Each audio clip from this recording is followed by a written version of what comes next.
Welcome back to Hardball. Opponents of voter ID laws are hoping that yesterday's big win in Wisconsin has opened the door for similar victories in other states. Here's the background. A federal judge ruled yesterday that Wisconsin's law requiring a government-issued photo ID to vote is unconstitutional because it places an undue burden on poor and minority voters, something we've been saying here a long time.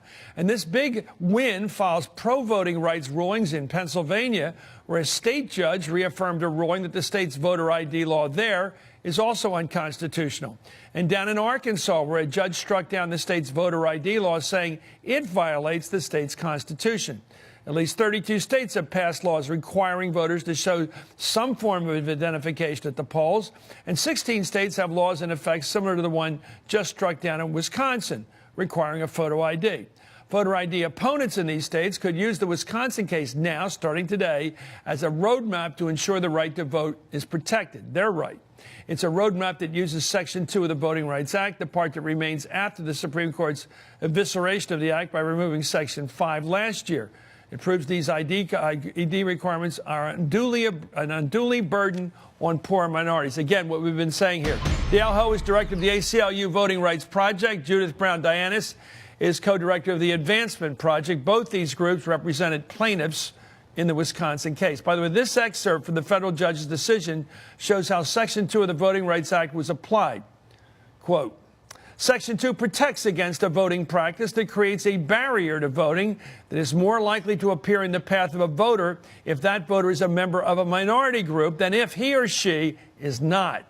The presence of a barrier that has this kind of disproportionate impact prevents the political process from being equally open to all and results in members of the minority group having less opportunity to participate in the political process and to elect representatives of their choice.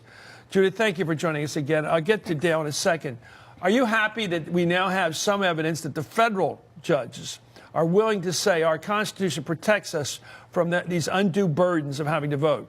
Well, I think what's really important about this case, this is a huge win for Wisconsin, for voters, but also for the Voting Rights Act, because, in fact, we see that while the Supreme Court took a dagger to the heart of the Voting Rights Act, that, in fact, the other part of the Voting Rights Act is alive and well, and that it can be used in cases like on voter ID, for example, to show that, in fact, there's a disproportionate impact on voters of color. And so this is a huge win. The ACLU and Advancement Project were counsel in this case. And I think now what we're going to be able to do is to use this decision. In fact, next week, Advancement Project has a brief due in our case in North Carolina, and we'll be able to rely on this decision. You hopeful? I'm very hopeful. I think that this judge set out the roadmap for other courts, and he actually said that, in fact, if they went back and tried to alter that law in Wisconsin, he can't imagine a situation in which, in fact, they could get around the Voting Rights Act. Do you agree with that, Dale? Are you hopeful or optimistic that now there's a pattern of judicial decision-making, a precedent here that the federal government, in protecting constitutional rights, will say people have a right to vote? And you can't use extraordinary means to demand that they show things that they may not have in their possession, like a driver's license. We're really optimistic, Chris. There are pending voter ID challenges in other federal courts right now in Texas and North Carolina, as Judith mentioned.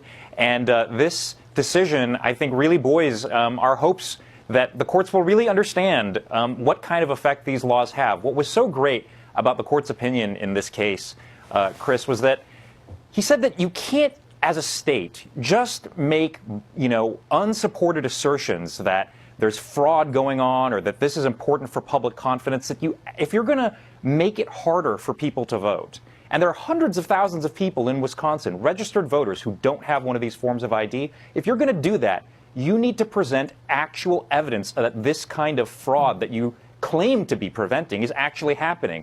And what was amazing was that the state of Wisconsin couldn't identify a single case of fraud that this voter ID law would have prevented, and the judge called them out on that. Is this, can you say in your position that this has been partisan, that this effort to come up with new ways of new requirements was a Republican effort to deal with the demographic time bomb they faced, that there are going to be fewer white people? Definitely. I mean, this is about the demographic shift and their desire to continue to hold control in these state legislatures. Even when you look at a state like North Carolina, you know, what happened in North Carolina, it wasn't until they actually were able to get a Republican governor that they were able to shove through not only a voter ID law that's restrictive, but also kind of a monster bill of voter suppression. Okay. Let's accept the argument, which I do from both of you. It seems to me that there's no rampant corruption out there. There's no rampant fraud. But to the person watching right now that wants to know, how do we avoid? Are there any ways? What do you think that should be the standard when you go to vote? Suppose you're working behind a desk, you're a volunteer, and somebody comes in you don't recognize. You're not from the neighborhood. You're not kidding. You're kidding me. You're not from around here. I've never seen you. Okay.